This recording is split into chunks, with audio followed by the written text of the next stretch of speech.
Hey guys, BMI here today with two tournament profiles for the price of one. So we've got Bsf London followed by Bsf Texas. So let's get right into it. First of all, we've got Egg Haven. So this is from the first place team. They're running a pretty standard list. They're running 3 copies of Surefire Bullet to deter aggression. And they're running a little bit more aggressive package with the Pinion Prayer. So 2 damage Storm for only 2 mana. Aside from that, we're looking at a pretty standard list. They're running a lot of one-offs in order to fit the tech cards they're running. Moving along, we've got Hero Sword. So again, it's a pretty standard list. They're running 3 copies of Luminous Knight for their aggressive tempo strat. And then they're also running 2 Torquaiteo instead of the Amelia and Outlet package. So those are the 2 kind of pathways you can usually see with Hero Sword, and they've opted for Torquaiteo. Moving along, we've got Discard Dragon. So Discard Dragon, as always, very powerful deck. Not much room for tech, so they're running 2 copies of Dark Angel Olivia, 3 copies of Olivia, and 2 copies of Rico. Now, the 2 tech cards they're running here is 2 copies of Super Creek. So this is just for the burst healing, and you can see that they're also running 4 copies of Carrot, so that they can give a rush to this, and also still put 3 carrots to Guru Cat for lethal. Egg Haven, so this is from the second place team. So they're running a little bit different from the first place Egg Haven. What you'll notice immediately is that they're running 3 copies of every card, so they're not like splashing random tech cards in. So they're maxing out on Dark Offering, they're maxing out on the Will to Overtake, and they're just running 1 copy of Dead White Swan. This is pretty much the most standard list you'll ever see. Surefire Bullet maybe not necessarily standard, but yeah, this list like pretty much is what you'd expect someone to be playing if they're running Egg Haven. So absolutely no complaints, it's just a cookie cutter build.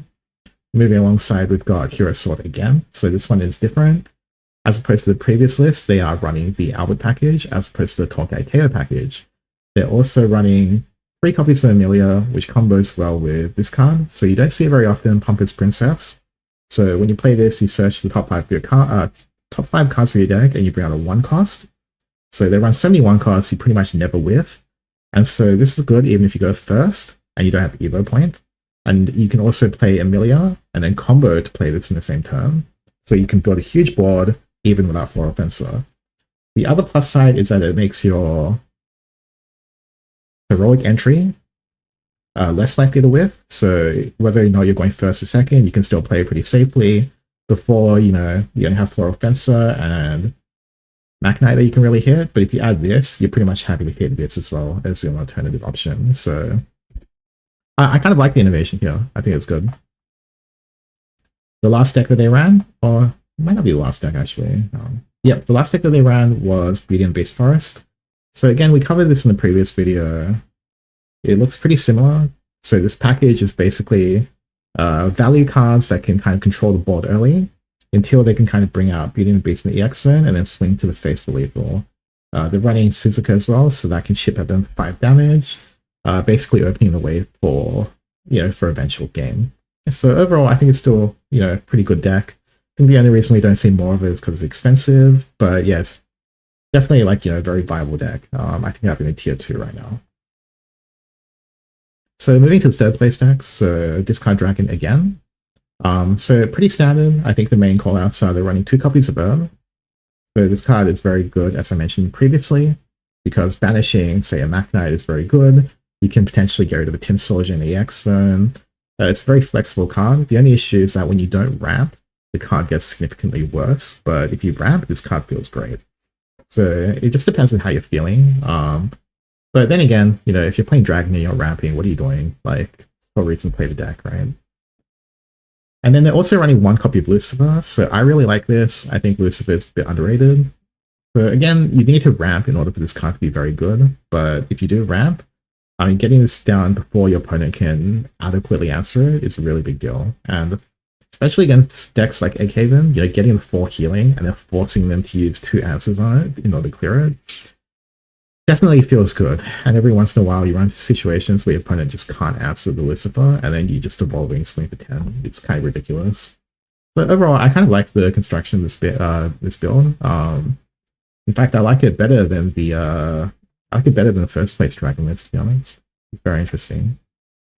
Okay, so moving on to have the Musume. So It's a very interesting list. So they're running one copy of Nice Nature. You almost never see this, but I mean, it's not a bad card by any means, right? I mean, you make them discard a card. They you can kind of control the field ability. So like against aggro or hero sword, say they play like a 2-1, you play this, you neg one, it dies. You can make a rush. You know, it's a reasonable card. It's good against Dragon as well, because Dragon actually does run out of resources, and making a discard can be a big deal.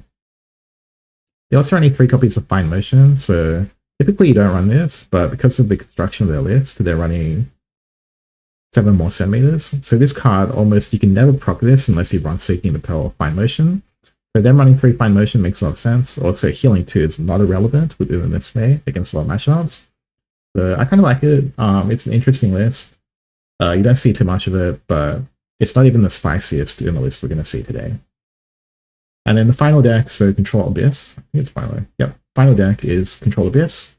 So this is, again, a deck we haven't seen too much of in Japan, but in the Bsf format, we need to bring 3 decks. It's a bit more prevalent. So this list, it's running kind of the... It's running the discard package, right? It's running Crazed Executioner, Nice Nature. You can run them out of resources. So Dragon, if they don't ramp, will have a pretty hard time. Now, they're aiming to get to 20 Necrocharge. They're running stuff like this. Bone Chimera, you can just kind of Necrocharge, Rush Beam, Turbo Fury Graveyard. And then eventually your win condition is on turn 9 or 10, depending if you have Evo points. You play Azazel. So it costs less when you have Necrocharge 10. You evolve it, your opponent goes down to 10 HP.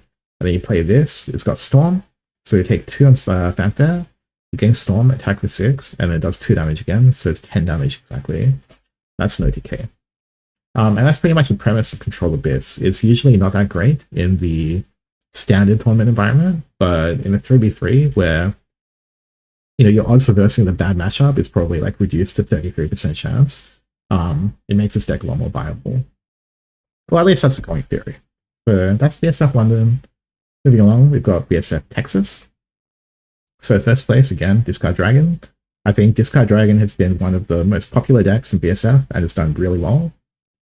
So looking at this deck, they're running 2 copies of Execution. You actually don't see this that often anymore. Mainly because it's not that many cards, like, Problem Amulets or anything that you definitely need to hit. But at the end of the day, it's 4 mana, remove anything. So it's going to see play regardless every once in a while. Apart from that, it's such a standard list. I mean, apart from Shapeshifting Mage, you really don't see that very often. This is like, kind of a blast of the past. But Discard Dragon is just going to do Discard Dragon stuff. It doesn't really matter what you tech most of the time. Because like whatever you tech is going to be good in its own right. Like this is a 5/5 on Overflow for 2 mana. You know what I mean? Like, really can't go wrong with like any of the techs with Discard Dragon. And then Umumusme, so I think this one's a bit spicy. In fact, I would say it's very spicy. A lot of cards you don't see too often. They're running a very aggressive package. The main Top Gun, it's a 4 attack 1 cost with Rush. Can get Storm. I don't think they got the effect very often, but I think they're just doing it for tempo and to clear stuff for 1 mana. They are running Eat Fast, Yum Fast. I've like pretty much never seen this in Uma. I know why they're running it though, because they want to run 3 copies of Suzuka plus 1 Sesha. And then also you can buff the Uma for 2 mana as well if you really need to. And it's 3 attack. So it sort of makes sense why they're running 1 copy of this. Of course, this combos with Miano Top Gun. You can give it Storm, so 5 attack. And then they're running just a standard Uma package, running 2 copies of Yaeno Muteki. Another card you practically never ever see, but the stat line is fine, right? It's a 3/3. And on race, it gets +1/+1 to itself and another follower. So because you're being aggressive, if you have another follower in the field and you buff it, this card's pretty good. And then they're running 2 copies of Sand Sky. Again, you very rarely see this, but it combos with Flowers for You. It has actually been named card that gets a bonus effect. And then they're not even running a Guru Cap in this list, actually. So they've got so much Storm damage and so much face damage that they're like, nah, we don't even want it. We're just going to run 2 copies of Suzuka, and that's enough. So yeah, it's a very interesting list. Super aggressive. I've never seen anyone run anything quite like this. I think there was like Bowstone Sync and stuff like that running like a similar list, but I don't think it was anywhere near this aggressive. So very interesting.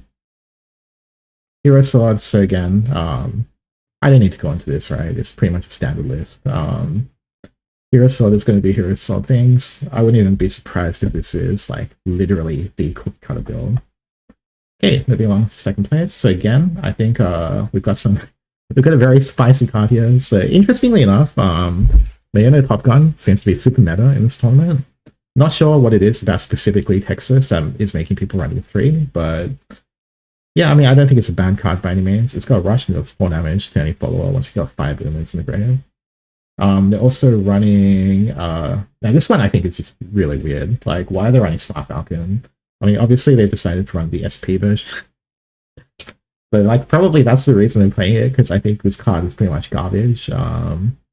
Yeah, they're probably just playing this because like they like the card, and probably like like the way this type of thing works is like you run this card and it's just going to come up in like the best scenario possible. So like probably they're versing like Hero Sword and it's like turn 6 and like, oh man, I need AoE, and then they cop this and they play like they play the mana Top Gun, they bounce it, do 2 AoE, and they're like, oh, I'm too professional. Like anyway, I mean, apart from that, it's a pretty standard list. They're running 3 copies of Gold City, so it's pretty aggressive tempo list. But yeah, I don't know. I'm not really a fan, if I'm being perfectly honest. Not a fan, but actually, I should probably expand the example. Like, they can go Gold City, and then bounce it, but still, like, I don't know. It just seems too thin. I mean, if you really felt like this was a great combo, you'd probably run more copies than just one. Hero Sword. So again, there's so much Hero Sword. Hero Sword. Yeah, the best aggro deck, as I said a long time ago. Let's have a look. Anything different? Break copies of Luminous. And then the Albert package. Pretty standard. Okay. And then Control Abyss. So again, we're seeing Control Abyss kind of rise up a little bit. So look. Okay, this is interesting. So they're running a Bat package. So it's almost semi mid-range aggro tempo, but like obviously it's still control, right? Like they're running the discard package, but yeah, it's very interesting. And Queen Vampire, of course, very annoying to get through. If they don't have AoE damage, then it's so hard to get through and like kind of hit the Queen Vampire. They're very interesting construction, actually. Like even within like the control Abyss decks I see like quite frequently, it's very rarely built like this. But even so, it follows a similar game plan from the previous one. So hit 20 Necro Charge, play Zazel, discounted, and then a Dial, and then swing for 10 damage. So that's pretty much the gist of it. Of course, your sub-win condition is just by discarding them out of resources and then going from there. Okay, next one is Egg Haven. So this is the 3rd place team now. Egg Haven, let's see. So only 2 copies of Acolyte's Light. You don't see this all the time, but of course a premier remove option. It kills for 2 and it banishes, which is quite important sometimes. They've opted to run only 2 copies of Surefire Bullet and 2 copies of the Dark Offering. So they're running a little bit kind of less consistency in their like in their game plan, but overall it's still a pretty standard list. It does the same thing as any other Egg Haven list.